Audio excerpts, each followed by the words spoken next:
This or that. What's the right van for you?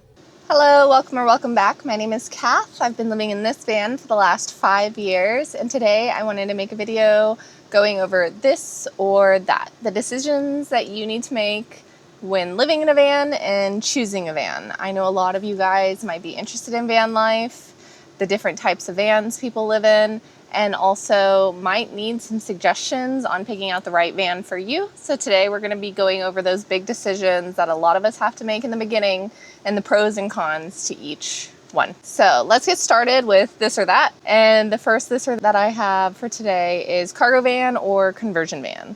When I say cargo van, I mean usually a plain white van. It can be high roof, low roof, whichever one, but empty or empty-ish with some type of shelving sometimes, but mostly an empty van, bare walls, less windows, white. One of the benefits of a cargo van is usually, one, it is easier to start to build in. With those bare walls, with nothing on the inside, it's gonna be really easy to get a cargo van, start cutting holes in the walls, cutting holes in the roof, building it from square one, and no demolition. Also, cargo vans kind of blend in a bit more in towns and cities. Very often you can be mistaken, if someone's not paying attention very well, as some type of maintenance person. If you find a parking lot that has a lot of other cargo vans, usually you can park with them, or you don't really stand out, you blend in. And then cargo vans are also a lot easier to find. They are also usually quite a bit cheaper. One of the downsides with cargo vans is that sometimes they can be abused. So depending on what type of company you get your cargo van from, what they did with the van, like if it is an old Amazon van, from what I've heard, do not buy those. They are very abused. They have a lot of idle hours and their maintenance is not taken care of well. Which brings us into our other type of van that you can get, which is a conversion van. Conversion van usually meaning either prefabricated or, in this case for this video, self-made, already made by someone else van. One of the benefits of these is if it's good, you don't need to do anything. You bought a van, you can start living in it, you can decorate it as you wish. One of the downsides with that though is if there is a problem, you are not usually as aware of where things are and how to fix it. Conversion vans can also be quite a bit more expensive and difficult to find, and they are less likely to fit in with exactly what you may want. There might be more sacrifices because it's already pre-made and you can't decide to make it how you wish to. Conversion vans can also stand out more sometimes depending on the type of conversion van it is. If it's a bigger like RV, or if it's one of those old 90s or 70s, 80s vans, they're super fun, but they usually have like paint or different types of dome roofs that can make it to where they don't look like everything else on the road. But pros and cons, because then you have a cool van, right? With cargo vans, you can have some difficulty with getting insurance, especially if you're building it yourself. And with a prefabricated van, especially one that's already prefabricated from a manufacturer like Ford or Chevy, it's going to be a lot easier to get insurance because it was built by a professional, and it's easier to get insurance with those. If you do decide to get a conversion van and you do not like how it is set up, this is where a lot of people run into problems. Conversion vans can be taken care of really well depending on their previous owner, but they also still can have a lot of hidden issues and the make and model of them. Conversion vans, if you decide that you want to make your own build, can be very difficult to strip down. There is often a lot of unknowns hidden behind the walls that are already up. And then you can have a lot of problems with if there's an AC that runs to the back of the van in that conversion van, trying to take that type of tubing out. If there's any type of electrical that's already set up in the walls, that's going to be something that you have to consider. And that electrical, that AC unit that is in the back can be great if you do not want to set those things up on your own, But if you want to remove them, especially if they are attached to the front of the vehicle's AC or electrical system, it can be really hard to detach those and have something that's bare bones that you can build from. Another thing with conversion vans, if you didn't build it yourself, and especially if it's something that is more unique, like maybe if you have a Winnebago camper van, a lot of these conversion vans you may have to take to a specialist. If you have a cargo van, usually your house and your vehicle are two separate entities. So if there's something wrong with the mechanical things that is on your van, you could take your van, that's a cargo van, to most shops, depending on the size and any other certain types of specialty. Conversion vans sometimes have to be taken to a special place, like a Winnebago place or a Camping World. Sometimes there are special features that make it to where anyone cannot work on both the inside of the house and the vehicle part of that van. So that's something to keep in mind. I decided to go with a conversion van because I wanted something I could immediately start building, something that would blend in and not stand out as much. That kind of gave that like creepy vibe, so hopefully people would be more hesitant to come see what's up. It was also easier to find a white cargo van than it was to find a conversion van, so that is one of the reasons why. I also ended up getting a low roof because I wanted something that was more stealth, easier to park, something that could go in parking garages and through drive-thrus. And that brings us into the next this or that, which is a high roof or a low roof van. And there is one other option that's here in the middle that is a mid-roof. I do not like mid-roof vans. If you have your own thoughts, opinions, experiences, of course, leave them in the comments below because we all have different preferences. We all have different lifestyles. We all have different things that are good for us. So leave your experience below, leave your questions below. Maybe someone else will be able to answer it. But I hate mid-roof vans because I think it's really difficult to be almost able to stand up. If you have a mid-roof van, usually that means you can stand up like this. And I think I would have a hard time with that because I would want to stand up and then I'd crink my neck and then I'd probably get some really bad neck pain compared to a low roof fan where you pretty much just know that you're going to have to be on your knees and you're going to have to like bend over if you want to walk. If you have a mid-roof fan, you're likely going to try and walk like normal, but tilt your head to the side. Or I know some people who have had mid-roof fans who will like stand in a split with their legs out really far and wide so that way they're shorter. It's difficult to build cabinetry that is like low enough for if you're on your knees, but like high enough to where if you're standing. And it kind of seems like this middle point that you get like all of the annoyances with small benefits, in my opinion. A mid-roof fan will obviously have more storage room than a low-roof fan just because there's going to be more height between the floor and the ceiling. But besides that, I see no benefit. I would personally go with a high roof or a low roof. Low roof is usually going to be more affordable.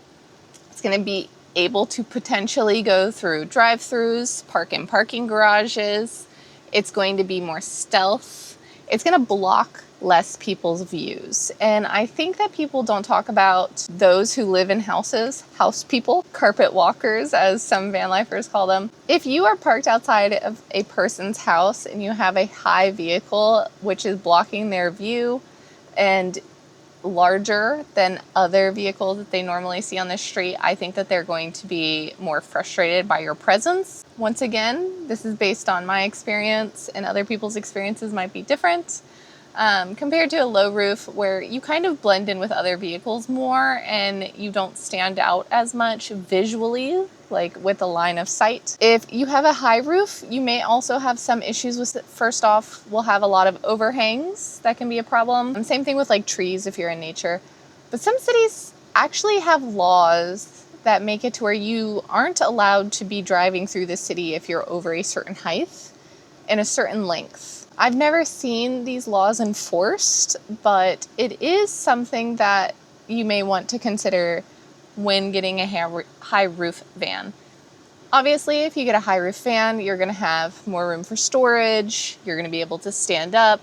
You're going to have more living space, mainly because you have like all that overhead space. In addition to that, on the floor, there's going to be more room that you can put storage under your bed. High roof can be more difficult to find. They're in a high demand.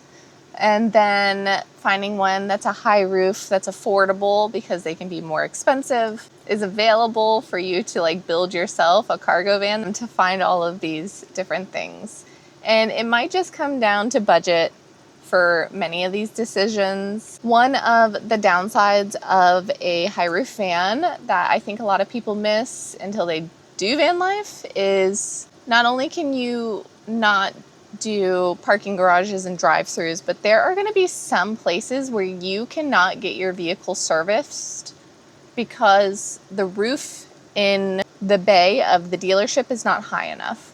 So sometimes people with high roof vehicles will try and go to like a mechanic shop, and they aren't even able to fit into the garage. And if they can fit in the garage, sometimes the lifts cannot lift their vehicle up high enough because the roof, the ceiling isn't high enough, and then they can't get under it or they can't do the proper work. People who have had high roof vehicles that I've talked to have said that it can sometimes be difficult to find some place that can accommodate them just based on the height.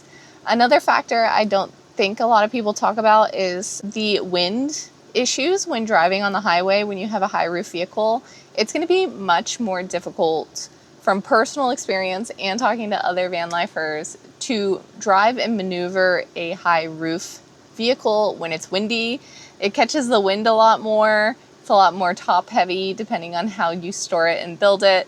But I've seen people where I'll be driving like this with my low roof fan, and some people will be driving like this, trying to hold on to the van and get it on the road. Okay, next, this or that is going to be a regular length or an extended van. One of the benefits of an extended van is going to be more space and more living. Obviously, that is why most people get extended vans.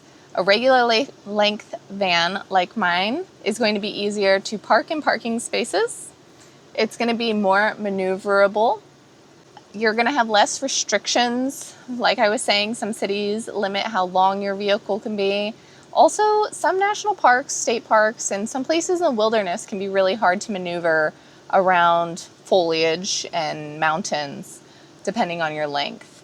A lot of people who have extended vehicles can have problems with dragging, where they'll be off-roading and they don't have as much clearance because the tail end of their vehicle will hit the ground. Sometimes even going in and out of parking lots, depending on the incline or decline going into the parking lot, people can scrape the bottom of their van on the ground. So that's another issue that you may want to consider if you're thinking about getting an extended vehicle. Also, if you want to put something on the back of your vehicle, like a motorcycle or a bicycle, some type of storage, that's going to be putting even more weight on that tail, causing more drag on the back of it. And I've seen some vans whose tails are nearly touching the ground on normal pavement. You're also going to have a lot more bouncing with those, especially if you're doing like off-roading. A regular length van is going to be easier to park in cities, not only in parking lots because there's a certain length. I will often see extended vans where they are hanging out of their parking space, which not only is an inconvenience for other people around you, but can cause you to be hit more often, potentially, because you're hanging out and someone comes. But parallel parking can be very difficult as well. So if you're in a city where parallel parking is predominantly something that you're going to need to do, it may be best to have a regular length van. Okay, next, this or that age, older or newer. If you get an older vehicle, usually it's going to be more affordable. Sometimes they can be very vintage and fun if you're going to get some type of conversion van. So you'll have that like aesthetic, vibey feel to it. Older vans, depending, can either have issues, which all vans will inevitably have issues, but have like lots of issues, things that you need to fix, maintenance that needs to be done.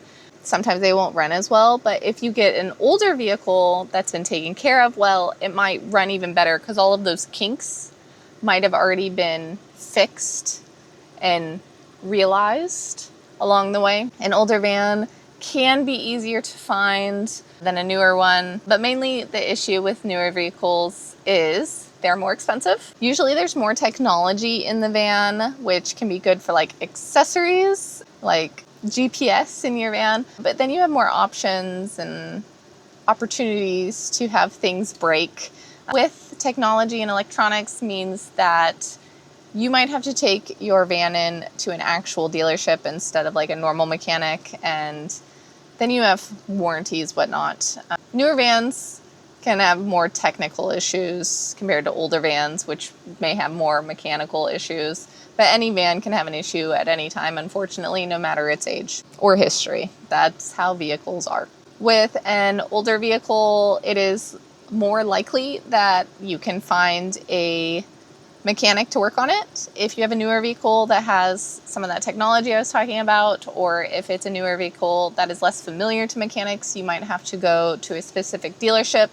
A lot of people who have Sprinters have to go to a Sprinter dealership, especially like them being diesel as well. I hear a lot of people who are unhappy with their Sprinters for this reason, because it costs more to maintain them and it's difficult to find a place. And when you find a place, usually it's only like one, compared to if you have some type of other vehicle that's older or maybe a different brand, you could find more mechanics who can work on it, and parts are more affordable for those. You may be able to even work on it yourself, kind of like I work on my van. Okay, next, this or that is going to be gasoline versus diesel. I have a gasoline vehicle, but I've been around people who have diesel vehicles and do van life in a diesel vehicle. I am happy I have gas. I went ahead and I did some research online to try and find some of the benefits of diesel versus gasoline. If you have more to add, please leave it in the comments, because this is just, once again, based on my experience and my knowledge. This is not all encompassing. But some of the benefits I found of diesel is that diesel vehicles usually last longer, but it can be, and they're more fuel efficient. Mechanical work can be more expensive. It can be more difficult to find a mechanic. And I think one of the biggest reasons why I tell people not to get a diesel vehicle is if you are doing a lot of traveling in your van, you will end up in places where there is no diesel. I have been in the middle of random places in the country where they do not sell diesel. And I've heard stories of other people who have diesel vans who have had to turn around and drive in the opposite direction that they just came from several hours just to get back to a diesel gas station and fill up their tank, because where they were going, they were not going to be able to have any diesel compared to gas, which is easier to find. So it might be something to keep in mind if you're planning on buying a van. If you have anything to add for why diesel would be a better choice, go ahead and leave it in the comments. I'm just sharing my experience based on hearing from people that they cannot find diesel in random places. Building versus no builds. One of the biggest pieces of advice that I give people when they are thinking about doing van life is I tell them to think of one of two things. Is this something you want to live in full time, or is this something that you want to travel in and have fun for either like weekends or a short period of time? If you want a van for weekends and short periods of time, I would suggest building your van as cheaply or as easily as possible. Get on the road, save your money for your adventures, do the bare necessities to make you enjoy your trip, have fun, have somewhere to sleep, but skip building out the van completely unless obviously you really want to. It's your choice. If you plan to live in your van, my suggestion is to build your van as much like a house as possible. That way you are as comfortable as possible living in the van and are less likely to be unhappy and hate living in a van. I have heard stories of people who live in vans, and because they don't have some of the things that are like a comfort for a home, they get sick of it a lot faster. What I mean by that is a kitchen, a toilet, some type of bed, in my opinion, that you can easily get into, a table somewhere to like work, and eat food. Try and build your van, in my opinion, as much like a home as possible if you plan to live in it. One of the benefits of having a no-build vehicle, though, is obviously it's going to be more affordable, get on the road quicker, save that money for adventures. Compared to building a van, it's going to take you a longer period of time. You're going to have to figure out how you want to build it, what you want it to look like. You might need to either pay someone or get your hands dirty doing it yourself. But then you're going to have something that feels more like a home and hopefully will keep you in it for longer, for happier amount of time. If you have a van that is built out, one of the biggest benefits to me is less daily maintenance, less daily work compared to a no-build van. So if you have a van that's completely built out where you have a kitchen and all of these things, it's going to make it to where you wake up and you can have your coffee and you can cook your breakfast and you can wash your dishes and you can brush your teeth, kind of like a normal house. If you have a no-build van, or if you decided to not have these things in your van, you are going to have more daily work. Or you're going to skip these things a lot more, to be completely honest. But what I mean by that is when you wake up and you want a cup of coffee, you're going to have to pull out your camp stove. Set your camp stove up somewhere. Set up your cooking kit. Do it. Put it all away. When you wash dishes, you're going to have some type of bucket. Do it somewhere outside. Is it raining? Are there people outside? Can you cook inside? Do you have enough ventilation? These are all factors you're going to have to consider every single day. And the action of moving and removing things does not seem like it takes a lot of time, but that time adds up over years. Van life is already a way of living that is quite inconvenient and takes quite a bit of time from your normal life. Even the simple fact that you cannot go up to a van sink and just turn on the water and water comes magically out of plumbing. You need to get that water, so all the water that you use, you have to go find. And if you run out of water, you do not have water. Simple things like this take a lot of time from your days, and adding even more steps can add a lot more time to your days. If you do not have a stove, if you do not have a sink, you might end up washing dishes in odd ways. But I have seen a lot of people who have a lot of hacks for cleaning dishes without a sink, and they look great. And you might end up eating out a lot more, or eating less, or eating more junk food if you do not have a stove to cook your food. So next, this or that is going to be fixed bed versus some type of convertible bed. I have a U bed that has both a fixed and convertible portion. My bed can become a full-size bed if this table goes down here where my legs are, and then I take these cushions and put them down. But 99% of the time I've been in the van, it has been like this, where I have a less than twin size bed and then 2 seats and a table. If you have a fixed bed, it means you're going to be able to go to sleep at any time, plus the storage underneath will be fixed as well. Usually the parts that are under our beds in a van is called our garage. So this area under my bed that I would access through the back doors is my garage.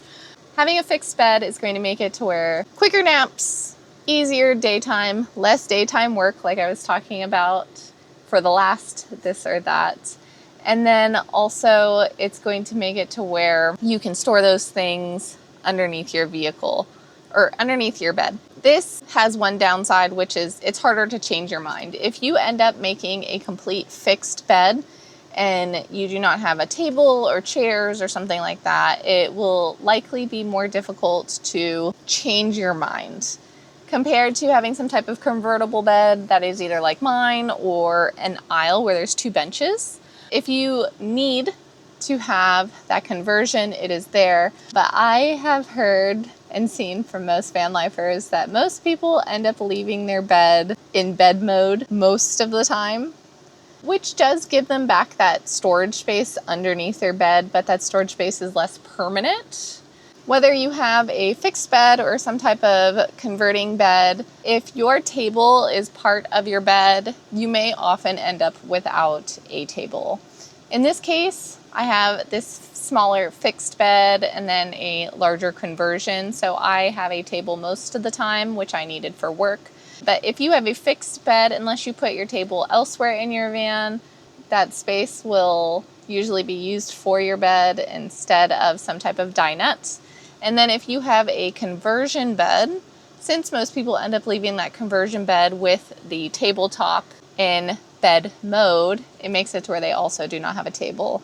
So if you want to have a table, it may be good to have some type of extra table or some type of table that is not part of your bed system. So that way, however you end up having to sleep, you can still have a place to eat and to do work. One of my favorite topics, and I was trying to find someone who would do this with me, but here we are, is a cooler fridge versus a door fridge. And when I mean a door fridge, I mean a normal fridge that has a door that you open like this. So I have a cooler fridge. One of the reasons why I picked a cooler fridge is because when I was in Australia and I rented camper vans, they had door fridges.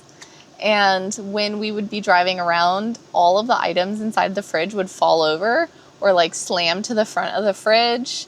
And then when you open the fridge, things would fall out of the fridge. And people have their own hacks to prevent this, but it deterred me enough to where I wasn't interested in doing it anymore. That sucks, that was open that whole time. Anyways, I have found, and through comparing with other van lifers, door fridges versus cooler fridges usually can accommodate a lot more items. There's a lot more room in a cooler fridge. Plus, a cooler fridge is something that is easier to take out of your van to put like maybe in the back of a truck, put outside, or to bring inside of a house. They usually have different types of plugs. They're easier to carry. And if in the rare instance you did completely run out of electricity, cooler fridges are easier to fill with ice to keep your items cold, and that cooler fridge will essentially become a cooler. Obviously, how big your fridge is going to depend on the size of fridge you get. You can always get a large door fridge or a very small cooler fridge. Cooler fridges usually do need to be put in some type of cabinet or drawer. Easy accessibility, which can be good if it's inside of a bench and then you can sit on that bench during the day, compared to a door refrigerator, which it may be more difficult to find space where you have access to that door and it's not being impeded or in the way of anything else. Door fridges usually have a freezer, which is great if you like ice cream, but cooler fridges usually have a either or option unless you get very large cooler fridges.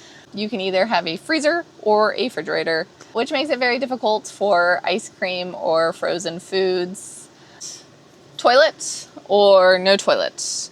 I am a big everyone should have a toilet in their van advocate.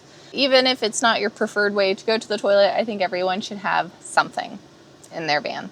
There's a few reasons for that. Number one is safety. There's going to be a lot of places where you are parked where maybe it is not wise to go outside to use the restroom. I'd say one of the ones I think of most is rest stop areas, especially if you are a solo female. Getting out to use the restroom at some type of rest stop can sometimes not be a very good idea depending on where you are. If you want to look on the internet for research on that, I would suggest that, but this is one of the reasons for safety. Also, there are many places where it would, to me, be unwise, if even possible, to get out and use the restroom. And if you do not have a toilet, it can really cause more issues for your day. For instance, there are some public parks, some beaches, and some areas where there are no toilets. So if you do not have a toilet in your vehicle, you will either be going somewhere you should not be going, like on a public beach, or you will be having to leave what you're doing, hanging out at the beach, enjoying life, and drive somewhere or walk somewhere or bike ride somewhere that has a toilet. If it is Christmas, a holiday, or if places don't allow you to use your toilet, that's another issue. Right now in San Diego, they are closing down tens of, I think they said it was like 30 public restrooms that were in public parks So if you are going to park for the day in a place like that, work and enjoy it, and now all of a sudden you need to use the restroom, that can be a big issue for you. Also, some remote areas are remote enough to where there are no public facilities, but not remote enough to where you are in the wilderness and you would be digging a cat hole. There are many places that are leave no trace, and you need to be a vehicle that is self-contained, where using the bathroom outside is not going to be an option. So that's another reason I would say everyone should have some type of toilet. One of the downsides of having a toilet is obviously it's going to take up space. You're going to need to deal with your waste more closely than someone who maybe like goes to the Walmart toilet all the time. But you're also going to have a lot more privacy and a lot more options if you are sick or if you don't want to constantly be moving your van. One time I was in Key West and I was in a van that didn't have a toilet, and we drove around for like an hour just trying to find somewhere that was open on Christmas to use the toilet. So I am a very big toilet advocate. Batteries is going to be more of a this, that, or that, because I think that there's mainly three options for batteries. One is going to be some type of all-in-one battery. A lot of people have used like Jackeries, where there's an inverter, it has all the plugs, everything is there, and it's one all-in-one battery that's usually mobile. You can move it. There is lithium, and then there is some type of normal car battery, which is usually a lead acid or an AGM. So all-in-one battery, lithium, a lithium battery, period, or some type of AGM lead acid battery. If you have an all-in-one battery, you can take it out of your vehicle, you can bring it into a house or a business or a public library or somewhere with electricity, you can charge it. These can be very expensive in my experience to have all of the electronics in one. So not only are they expensive, but they can be quite large and take up a lot of space in your van. They also will sometimes be a little awkward for setting up the electronics that need to attach to it. But if you're worried about figuring all of the setup out, if you want something that's a little quicker, if money is not as much of a concern for you, or if you have a lot of space, an all-in-one battery might be the best option. And then to have some type of solar panels that you can plug into it. A lot of people live on these batteries and everything works out fine. I have a lithium battery. I have always had a lithium battery. And this is the type of lithium battery where I had to set up the inverter, the DC to DC charger, the charge controller, all of the fuses, all of the attachments and whatnot. It gave me a lot more of an option to customize what I wanted. For instance, I have like 12 USB ports around the entire van because I never want to search too long for one. But it is going to be a lot more technical, and then it's going to be something that's more difficult to charge if you don't have external ways of charging it. So I can charge via driving, solar, or plug into shore power.